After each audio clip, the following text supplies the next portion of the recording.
A'udzu billahi minasyaitonir rajim. Bismillahirrahmanirrahim. Assalamualaikum warahmatullahi wabarakatuh. Alhamdulillah, bersyukur kita kepada Allah Subhanahu wa taala yang telah memberi kita nikmat dan tak terputus-putus nikmat yang telah diberikan oleh Allah Subhanahu wa taala kepada kita semua. Alhamdulillah. Asyhadu an la ilaha illallah wa asyhadu anna Muhammadar Rasulullah. Allahumma salli wa sallim wa barik ala sayyidina Muhammad wa ala alihi wa sahbihi ajma'in. Amma ba'd. Rabbi shrah li sadri wa yassir li amri wahlul 'uqdatam min lisani yafqahu qawli.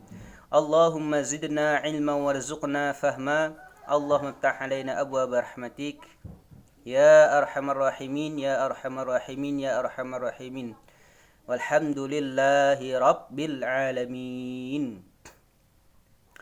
Kepada saudara-saudara, teman-teman sekalian, sahabat semuanya, alhamdulillah pada kesempatan yang mulia ini ya, kita akan sedikit mengulang tentang masalah najis. Allahumma salli wa sallim wa barik ala sayyidina Muhammad wa ala alihi wa sahbihi ajma'in. Jadi najis. Nah, ini kita bahas sedikit masalah najis. Ya, kita berzikir, mengingat, mengulang pelajaran-pelajaran yang pernah kita tempuh. Yang mana pelajaran yang pernah kita tempuh ini walaupun ya seperti pelajaran anak SD lah, masih rendah-rendah. Ya seperti kita ini ya pelajaran yang rendah-rendah aja, nggak apa-apa. Yang penting bermanfaat untuk diri sendiri dan untuk yang lain. Orang kampung ginilah kerjaannya, ngulang-ngulang yang rendah, nggak apa-apa. Mudah-mudahan ada manfaatnya. Amin ya rabbal alamin. Nah, najis.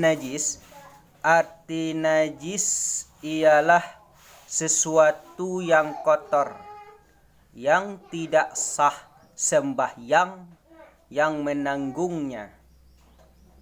Jadi najis itu adalah sesuatu yang kotor. Yang kotor apabila dibawa dalam salat kita tidak sah. Apa contohnya?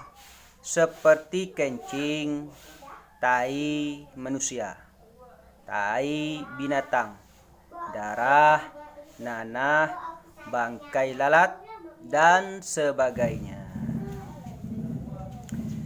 Jadi saudaraku yang dimuliakan oleh Allah Subhanahu wa taala, pemirsa penonton, adapun ludah, hingus, tai mata, tai hidung adalah kotor. Itu juga kotor dan tidak najis apabila masih murni. Apabila sudah menguning, membusuk, maka juga akan menjadi najis. Jadi perlu kita perhatikan juga pembahagian najis. Pembahagian najis atau bagian najis.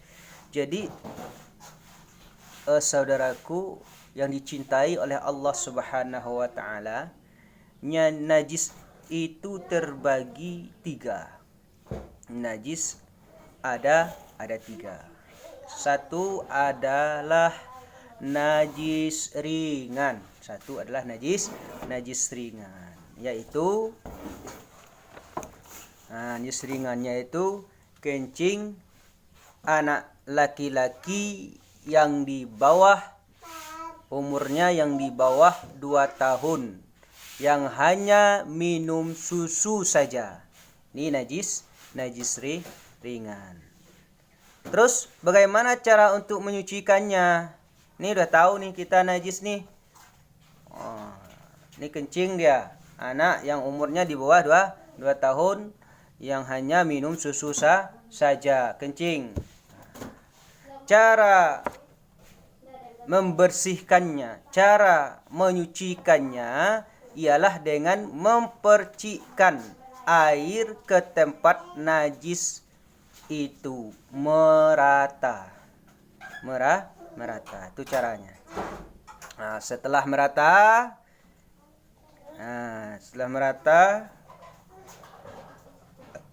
terus memeras kain yang kena najis.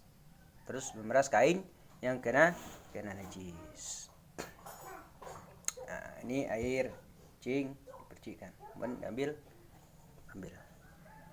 Nah, dan adapun kencing anak perempuan, kencing anak perempuan itu tadi kencing laki-laki. Nah, ya tentu kencing laki-laki di bawah umur 2 tahun. Ini kencing anak perempuan mesti dibasuh dengan mengalirkan air.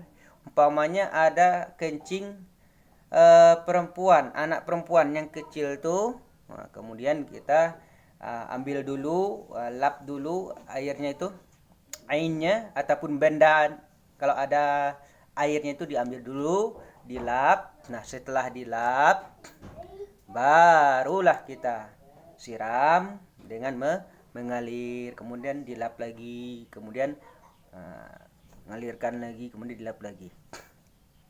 Dah bersih. Tentu dengan kain yang bersih, tentu air yang suci, lagi menyucikan, yaitu air mutlak, air yang tiada kait. Nah, itu najis yang pertama. Yang kedua najis berat. Berat.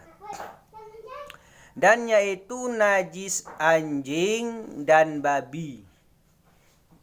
Yaitu najis berat, yaitu najis anjing dan babi, dan anak keduanya, atau salah satunya. Nah, kalau anak kedua-duanya ya pahamlah kita kan, babi kawin sama babi, ya kan? Ini enggak, ini babi kawin sama kambing, hasil anaknya kambing. Nah, ini juga najis. Atau anjing kawin dengan ayam, hasilnya anak ayam, itu juga najis. Bahkan ada yang lebih gila lagi, anjing kawin sama manusia, anaknya manusia. Ini najis ini. Na'udzubillah min dzalik. Terus bagaimana cara menyucikannya? Cara menyucikannya yaitu dengan cara membersihkannya. Ya bersih, nggak mungkin nggak dibersih, ya kan?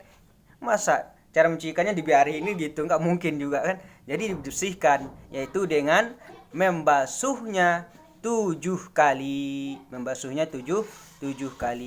Salah satunya dicampur dengan tanah bersih.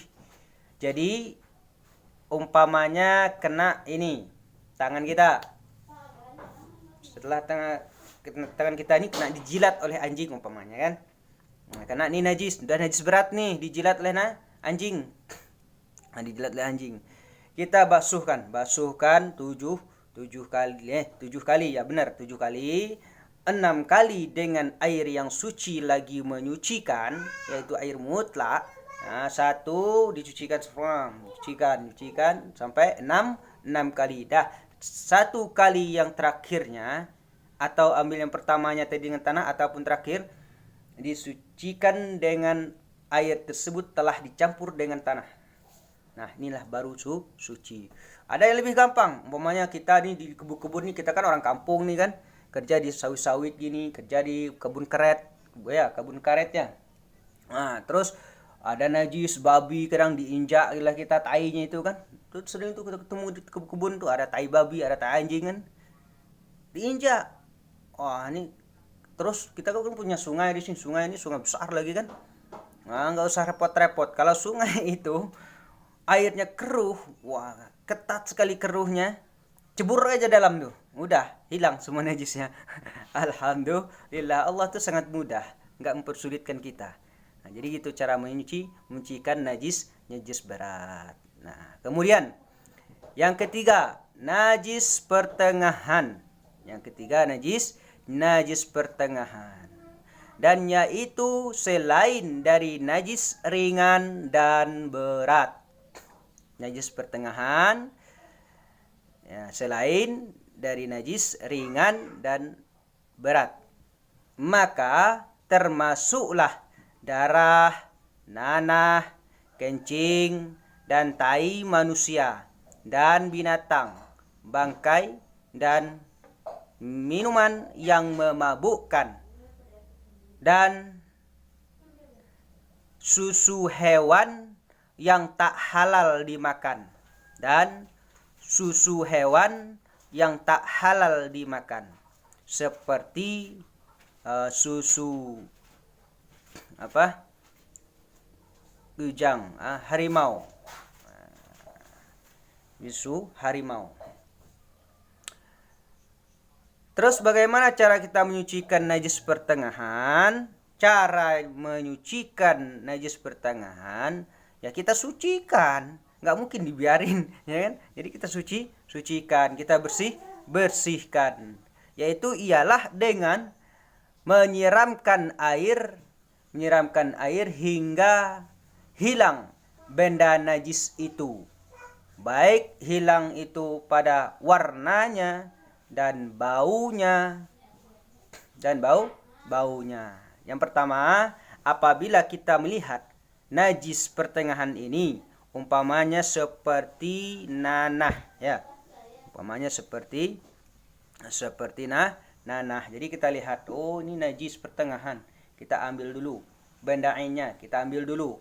Dengan tisu kah, dengan kain kah bisa kan? Ambil dulu, kemudian dibuang. Kemudian hati-hati ini, jangan sampai mengalir panjang jauh, di situ saja, ambil di situ saja, ambil yang di situ saja, ambil najisnya, ainnya.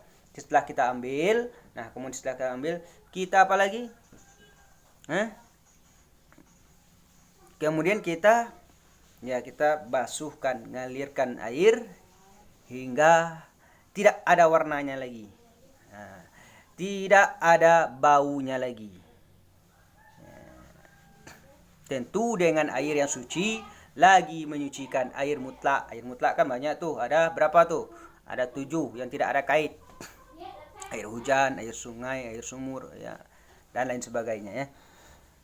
Nah, ada sedikit tambahan, dan kalau baunya saja yang belum hilang, maka dimaafkan. Umpamanya tai yang sangat busuk sekali, ya. Umpamanya tai yang sangat busuk sekali.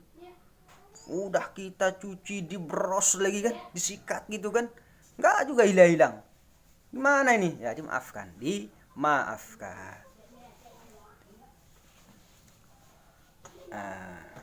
Itulah masalah najis. Nah, ada tambahan lagi, ada namanya najis yang dimaafkan. Apa saja najis yang dimaafkan? Jadi saudaraku yang dicintai Allah Subhanahu wa taala, najis yang dimaafkan yaitu seperti sedikit darah, nanah, dan yang tak nampak oleh penglihatan biasa. Dan dimaafkan percikan air jalan di musim hujan. Di musim hujan. Umpamanya kita mau sholat Jumat, atau pergi ke musola, atau pergi ke masjid. Terus ya sekarang ini zamannya udah pakai motor kan, mungkin mobil belum punya kan. Mudah-mudahan kita dimurahkan rezeki oleh Allah Subhanahu wa taala, dapat juga lah memberi kendaraan dengan cara yang halal lagi baik. Jangan pakai riba, enggak boleh pakai riba. Apalagi yang maling gitu ya, korupsi gitu. Jangan. Carilah rezeki yang halal lagi baik. Insyaallah berkahnya luar biasa. Jadi pas waktu kita pergi ke mushola, pergi ke masjid, ya pakai motor, ternyata ada kan percikan air itu, mungkin habis hujan. Nah, jadi percikan itu yang sedikit itu dimaafkan. Dimaafkan. Nah, dan dimaafkan darah-darah yang sedikit. pada daging-daging hewan yang telah disembelih. Maksudnya, setelah kita menyembelih hewan dengan nama Allah Subhanahu wa taala dengan sesuai dengan tata caranya sah, kemudian kita potong-potong tuh daging tuh kan ada darah tuh yang di situ tuh dikit-dikit. Setelah kita sucikan sebaik-baik mungkin dengan air yang mengalir, kemudian ada sedikit darahnya, setelah kita bersih-bersihkan, maka itu dimaafkan. Dan syarat kita udah membersihkannya terlebih dahulu dengan sebaik-baik mungkin. Jadi mungkin inilah yang dapat Al-Fakir sampaikan. Mudah-mudahan bermanfaat untuk pribadi dan untuk kita semua. Jadi pemirsa bisa mengulang-ulang memutarkan video ini untuk mengingat-ingat bagaimana cara menyucikan najis-najis tersebut. Supaya apa? Supaya kalau kita sholat tidak membawa najis. Supaya tempat-tempat yang kita tinggal ini bersih, suci. Alhamdulillah. Allahumma salli ala Sayyidina Muhammad wa ala ali Sayyidina Muhammad. Sekian, wabillahi taufiq wal hidayah wal inayah. Wassalamualaikum warahmatullahi wabarakatuh. Sallallahu ala Muhammad, sallallahu alaihi wasallam, sallallahu ala Muhammad, sallallahu alaihi wasallam, sallallahu ala Muhammad, sallallahu alaihi wasallam, sallallahu ala Muhammad. Ya Rabbi salli alaihi wasallim. Alhamdulillahirabbil alamin.